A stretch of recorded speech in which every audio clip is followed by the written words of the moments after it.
Hi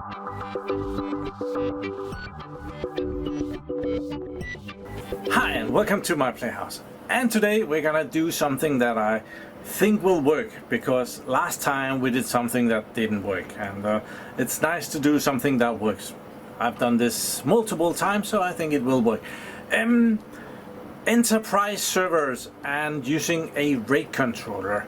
It's I do get this question from time to time. I have gotten a used server and the operating system is not seeing any of the drives. Often this is because people are used to normal consumer hardware where you put in a drive and that is directly presented to the operating system the same way as if you're using an HBA. That will also present the hard drive directly to the operating system and let the operating system deal with it.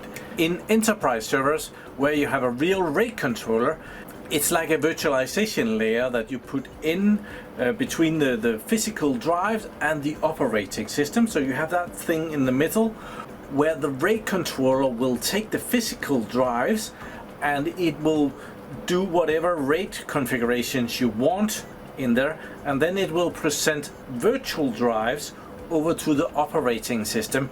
This means that the RAID controller will be handling all of the storage needs, so the operating system will just store things and the RAID controller will handle it and put it over to the physical drives. There's kind of limits to what features is available in a RAID controller, but it does what it does very well. But it greatly reduces the CPU cycles that the CPU needs to worry about when handling the storage, because the RAID controller will handle it. So today we're gonna set up an array just to mess around with this and put in some disks.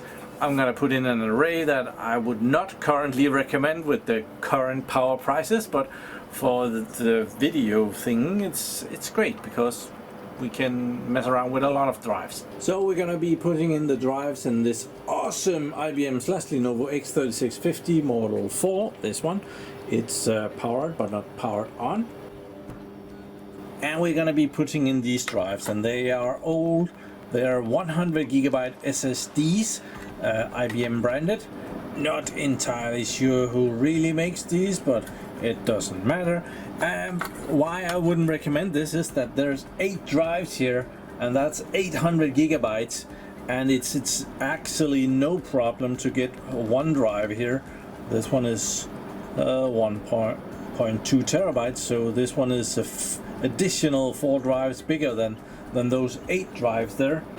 And here is just one drive that is 1 terabyte, and yeah, with SSDs you really don't need the IOs that 8 drives can supply like this, but for video purposes it's great. Pop those in. Let's just start with the 3 drives that there are holes for. It's raining cats and dogs outside, you might be able to hear it. Let's remove some of these. There. Now we should have room for the last drives.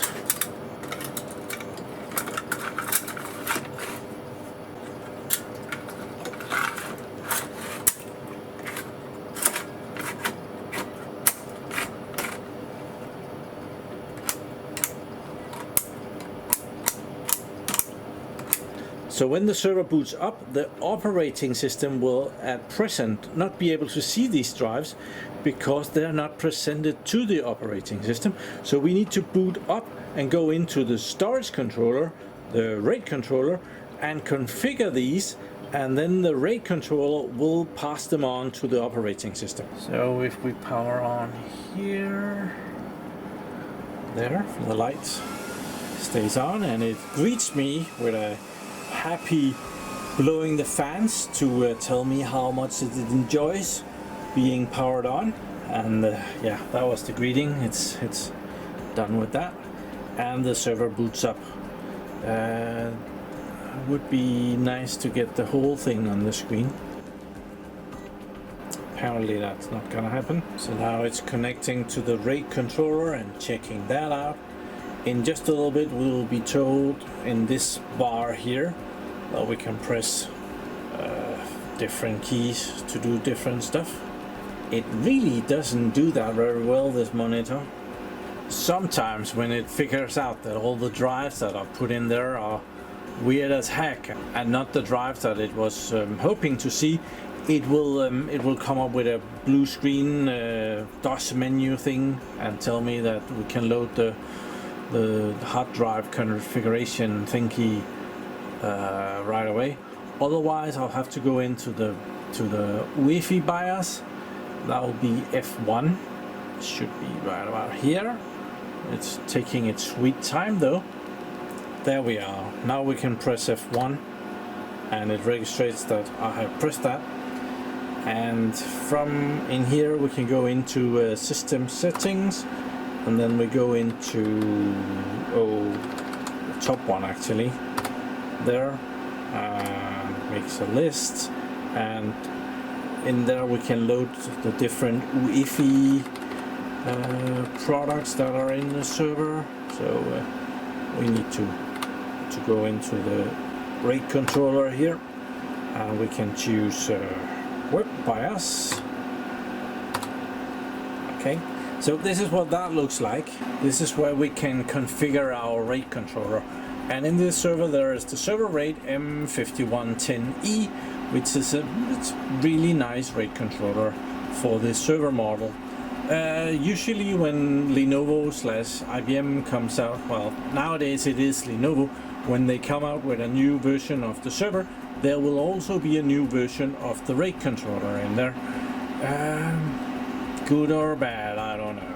It's kind of irritating that has to change as well, but well, you do want the newest thing. So let's start that. It will probably see a lot of configurations here on stuff that has been on these drives that are in here. That is not uncommon. You can see that these drives are configured to different stuff, so we will probably need to do a bit of deleting stuff. So in here we can see that there's 4 virtual drives, so probably each of these virtual drives has 2 solid state disks in it. Let's go back and see if that adds up.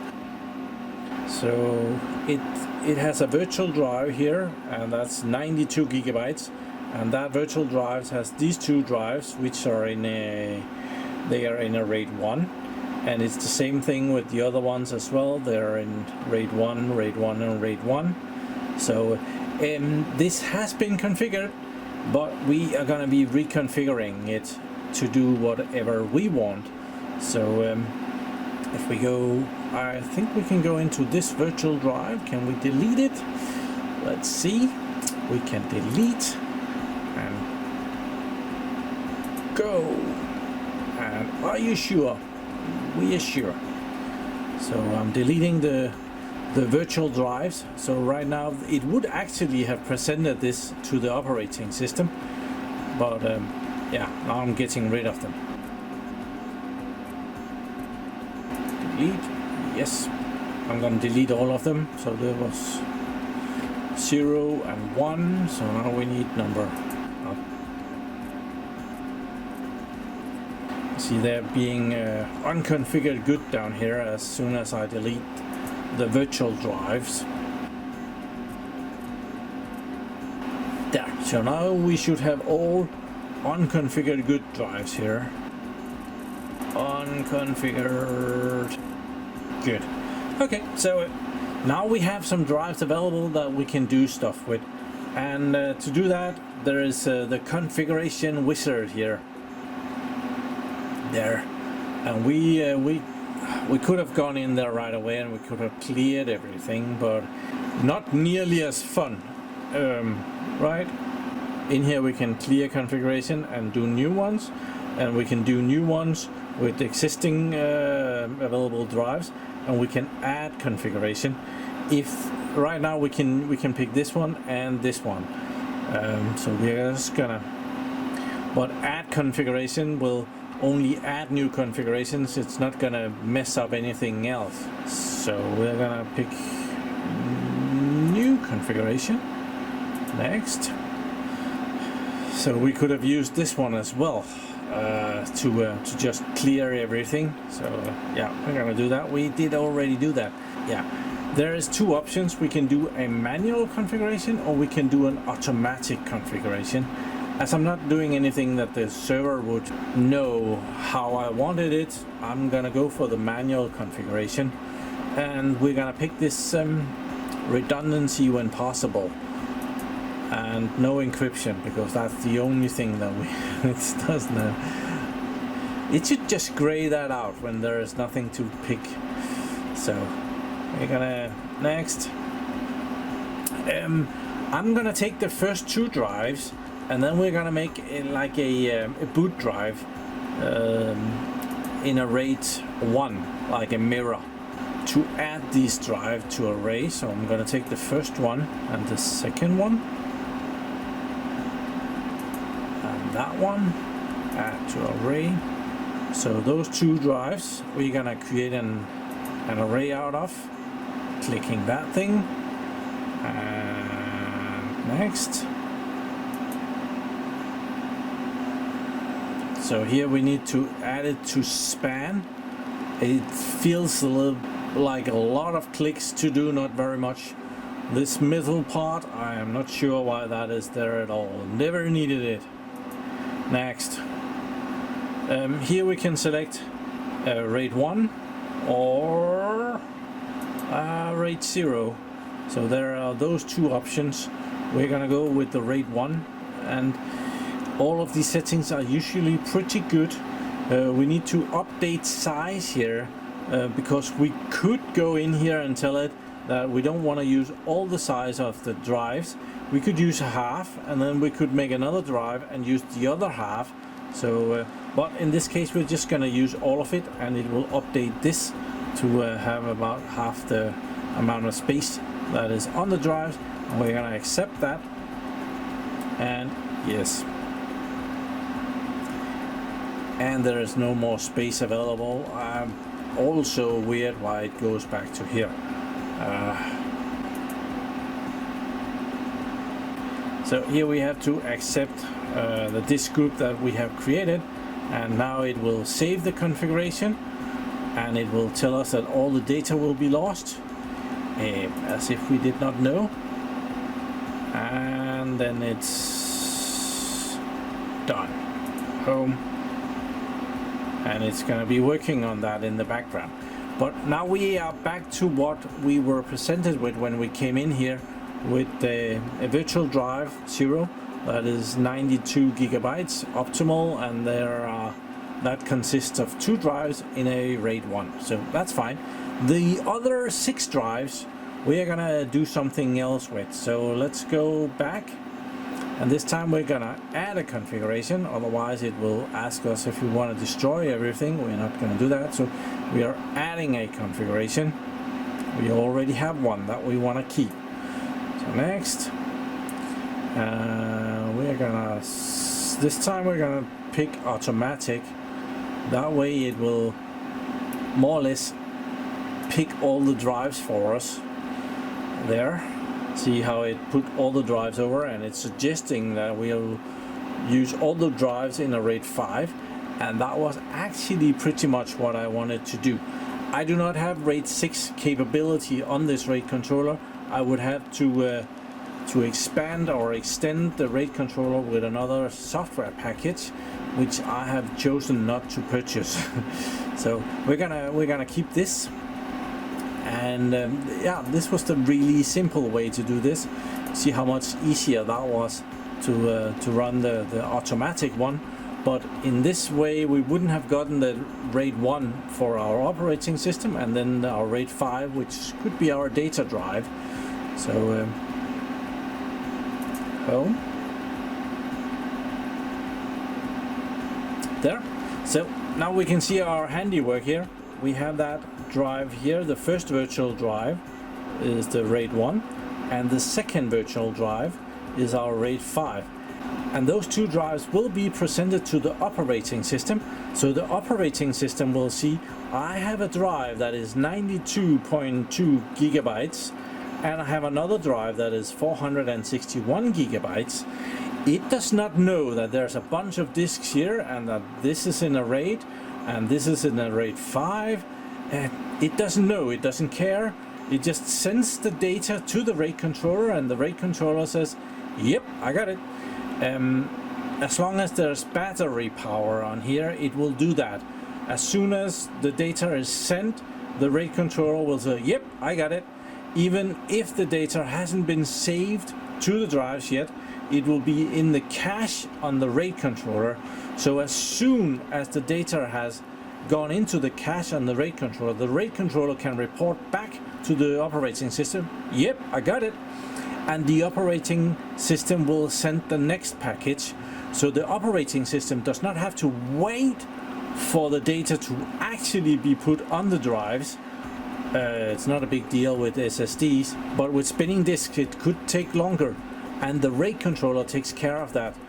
So when you're working with a RAID controller, you might see some excellent performance of saving data, because the RAID controller will handle it and make sure that the data is saved, and the operating system doesn't have to wait for it to be saved to continue.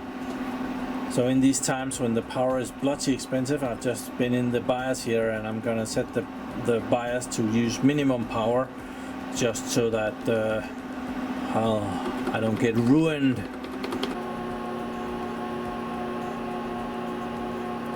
So this is exactly what it looks like from the operating system's point of view. Oh, I have a drive 92.2 gigabytes, and I have another drive 461 gigabytes. I'm gonna try and install Server 2019 on this operating system drive, and then I would have the other drive as a data drive. So yeah, continue. Next. And it will do that just nicely.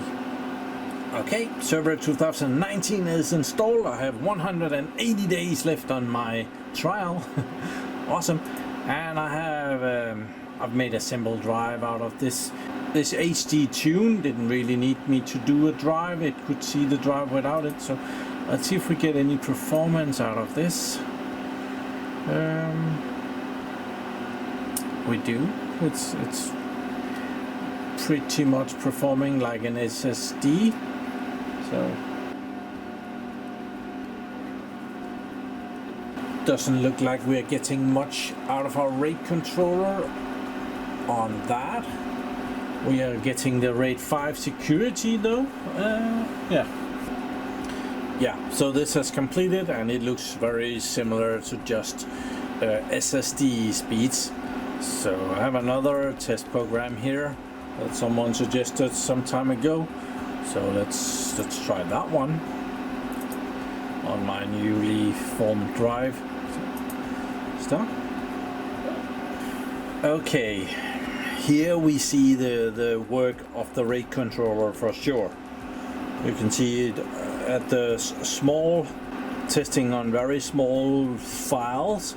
It's not that fast, but when we get up to larger files or blocks, or not entirely sure what they call that, but we get up to like read speed of above 6 gigabytes per second, and write speeds at 5.6 per second. That is more than the SSD can handle. These are SATA SSDs, so they're not even SAS SSDs, so way more than these can handle. So the RAID controller is definitely the one that we are really measuring here. So we're delivering the files to the RAID controller's cache, and then that will save it to the hard drives later. So awesome. So I ran the same test on the C drive, which is those, it's a RAID 1 with 2 SSDs, and you see kind of the same numbers over here, 6.25 gigabytes per second. So it's definitely the RAID controller that we are seeing here. So that one is performing really well. So that worked out pretty well. The RAID controller is boosting the SSD's speed up to a factor of 10-ish. So pretty awesome. I was able to put 8 drives in here. We configured the virtual drives for the operating system to see. I installed an operating system. I didn't even bother to patch it or anything. It works very well on the Lenovo systems. More or less there's nothing that it doesn't find, so that's pretty nice. So yeah, if you wouldn't mind giving this video a little like, that would be awesome. Helps my statistics things and googly people out there. Oh, it's probably no people, it's just another bot. So yeah, it triggers the bot of YouTube to think that this video is popular if you give it a like and leave a little comment. And well, other than that, thank you very much for watching my videos. Do subscribe to my channel so you can see me again, and have a really nice day. Bye bye.